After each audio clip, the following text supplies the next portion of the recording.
Hey guys, Ben from If Nutrition here, and in today's video I'm going to show you how to calculate your macros and calories. Now if you're not familiar with macros, short for macronutrients, it refers to the protein, carbohydrates and fats found in our foods. So starting off with protein, really important, our muscles need it. It's also really filling and it has a higher thermic effect than carbohydrates or fats. So the body will use more energy breaking down protein than it will with fats or carbs. So it's really filling, our muscles need it. We want to kind of make sure our protein level is high enough. I always recommend you want to get a gram of protein per pound of body weight, or you want to get 2.2 grams of protein per kilogram of body weight. So just make sure you're kind of hitting those numbers when you're working out your protein. Now, when it comes to fats, I know fats have been demonized. You talk to a lot of people, they believe that fats make you fat. This simply isn't true. Consuming too many calories makes you fat. Consuming fats will not make you fat as long as you're not consuming too many calories. But you need to be getting at least 20% of your calories a day from fats, because this is essential for like hormone development. We're talking testosterone and stuff here. We do not want to be messing with that. We need to be making sure we're getting at least 20% of our calories from fats, which then leads us on to carbohydrates. So we can then top up with carbohydrates. You know, some people, you know, they've got on this whole thing of, I need to keep carbs low, you know, low carb, all of the rest of it. You know, I'm not going to get into all that in this video, but I think you need a balanced diet. You know, I recommend a nice even split between carbs and fats. You can adjust them as you wish to whatever suits you. If you kind of sit better with higher carb, lower fat, higher fat, lower carb, that's up to you. As long as you're protecting that protein goal that we spoke about earlier and that you're not taking your fats below 20%, then we're all good. You know, a lot of people like to have, you know, mix theirs around. I say don't worry about it too much. Just try and make sure you're staying within your calorie target. You're getting at least 20% from fats and you're getting at least your gram of protein per pound of body weight, and then you're going to be okay. So this then leads me on to, okay, well, how do we calculate the amount of calories that we need? So I'm going to cut now into a little video where I take you through my online calculator and how you can go through and use it in general. And then I'll come back to you and kind of fill in the blanks so that we can kind of clear up any other details. Okay, so we're over on the screen share. Before we start, if you do get stuck, can't find the calorie and macro calculator, it is linked underneath this video, but if you suddenly find that you want to go back to it at a later date, if you just navigate to the Half Human website, so we are halfhuman.com, and you navigate to the blog and scroll to the very bottom, there's a big box that says calorie and macro calculator, and you can always get to it from there. So the way that the calorie macro calculator works, it's going to ask us for a little bit of information. As we put that in, it's going to then pop out at the end and tell us what our calories and macros should be. So nice and easy. Before we get into that, just to explain, there are a couple of different equations for calculating your calories. There's an older equation, which is the Harris-Benedict equation. One of the earliest equations that was used. It was revised in the 80s, I think, and then it was kind of preceded by the Mifflin-St. Jean equation that has been used predominantly since, as it tends to be a little bit more accurate. That is the equation that this calculator uses.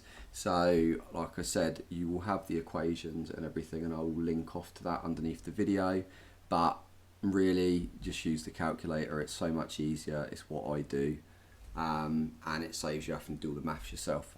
So if we go through and do an example, if we take, say, a 29-year-old man who is, let's say, 6 foot and weighs let's just say 170 pounds, wants to get down to 160. If you do want to change, you can change over to metric if you don't want to do imperial. This activity level is something that catches a lot of people out. Most people, it is proven, will underestimate the amount of calories that they consume and overestimate the amount of activity that they do. So here, you know, there's no kind of points for trying to pretend that we do more than we say we do. If our goal is fat loss, then ultimately, even if we underestimate what we do, you know, our results are going to be better than if we overestimate. So, you know, if you have a desk job and you don't tend to move much, you know, we're going to be coming over here. If you are out and about, you're a builder, or you're doing something that means you're out, lots of physical activity, then we're going to be over here. This just means that the way it calculates, you know, it's going to calculate the amount of energy that you're going to use and predict it. And, you know, we don't want to be predicting you're going to use loads of energy if you're not, because it's going to skew our figures, mean you consume too many calories, and it means that the figures that this pumps out are going to be overestimated, which we don't want. So for example, let's just say we're lightly active. On to the next step. This is our macro split. So if you've been doing something before and you know what your macro split is, for most people you're going to kind of go, huh, what the hell is this? All it is your macronutrients. So out of your daily calories, they will be made up of proteins, carbs and fats. And you know, you need a certain amount of this for your body to work properly and to get optimum results. If you do not have a clue what this means, then that's absolutely fine. Just move on to, say, the high protein, which will mean that 40% of your daily calorie allowance is going towards proteins, 30% is carbs, 30% is fats. You know, it's, for example, if you're someone on a keto diet, you're basically no carbs, hence why, you know, you're getting the predominant amount of your diet from fats and hardly any from carbs, because you're trying to avoid carbs. I don't recommend keto for anyone unless you have certain forms of epilepsy, which it is shown to be helpful with that, or you are a celiac, i.e., you know, you just can't eat carbs. There's a lot of people jumping on this bandwagon. I do not believe that this is the way that people need to eat. I think it's too restrictive. I think if you can, you know, like a good whole food, high protein diet is going to work for most people. So I'm going to use that. Also, if you want to set your own calories, feel free to do it there. Next, our goal. So if you are looking to lose weight, you're going to be over here. Cut, lose fat, preserve muscle mass. If you wanted to lose a little fat, gain a little muscle, it's maintenance. If you are incredibly skinny, you're looking to gain weight, gain muscle mass, and ultimately bulk, then you're going to be on a lean gain. But for the premise of this video, most people are interested in fat loss, so we're going to come over here to the cut section. Here, if you want to get a free guide, then feel free to put your name and email in, hit calculate. If you don't want it, just hit skip and it will calculate your calories and macros for you.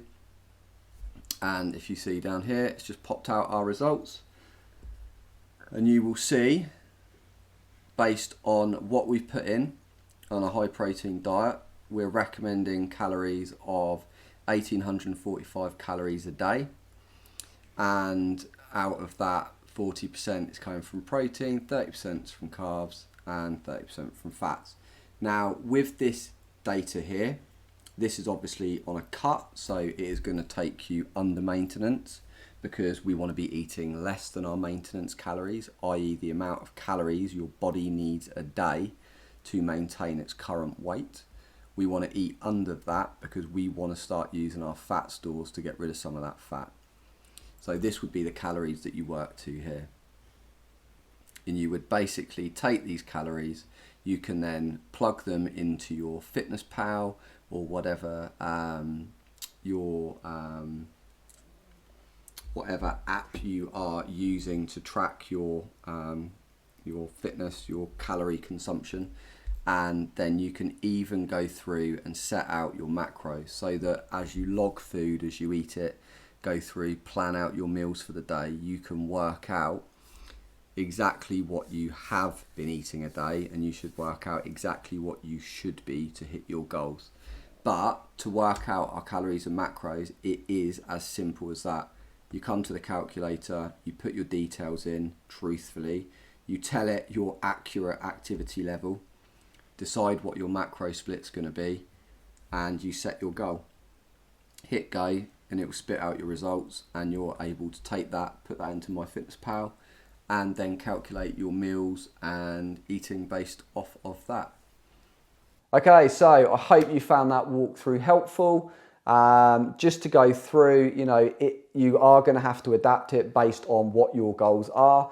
All I'd say is do not be tempted to overestimate your exercise. It's known people overestimate the amount they move, they underestimate the amount of calories. If you fall into that trap, what you will find is that you'll set all this up, you'll start consuming the right amount of calories and the right macros, I hope, and you'll get a week down the line and you'll go, I'm trying to lose weight, I'm still the same weight. Okay, you've not chopped enough calories out. You need to chop another couple of hundred calories out, so you get on over the week. Yeah, and you continue to do that until you see the point that you're losing the weight.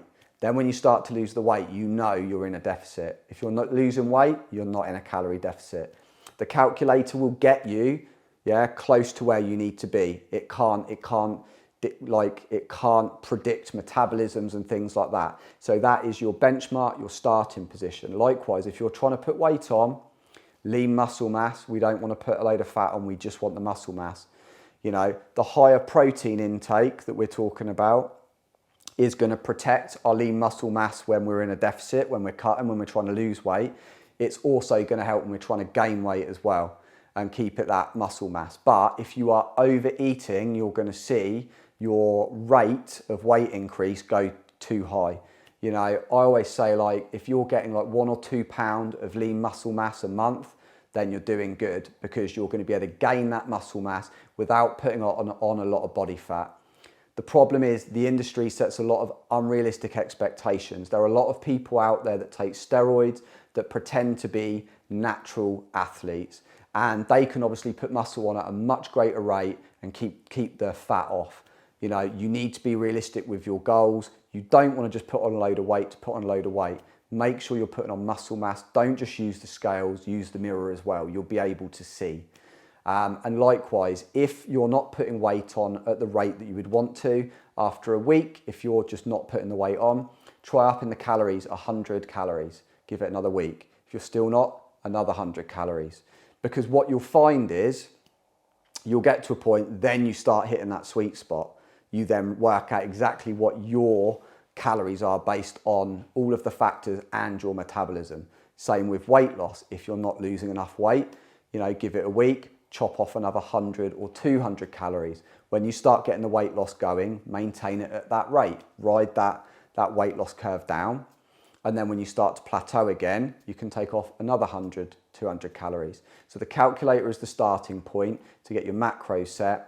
But then the calories you need to adjust up or down to suit your goal and to get things moving. So I hope you found that video useful. I'd love to know if you've got any other questions, hit me up in the comments below, and I'll see you in the next video.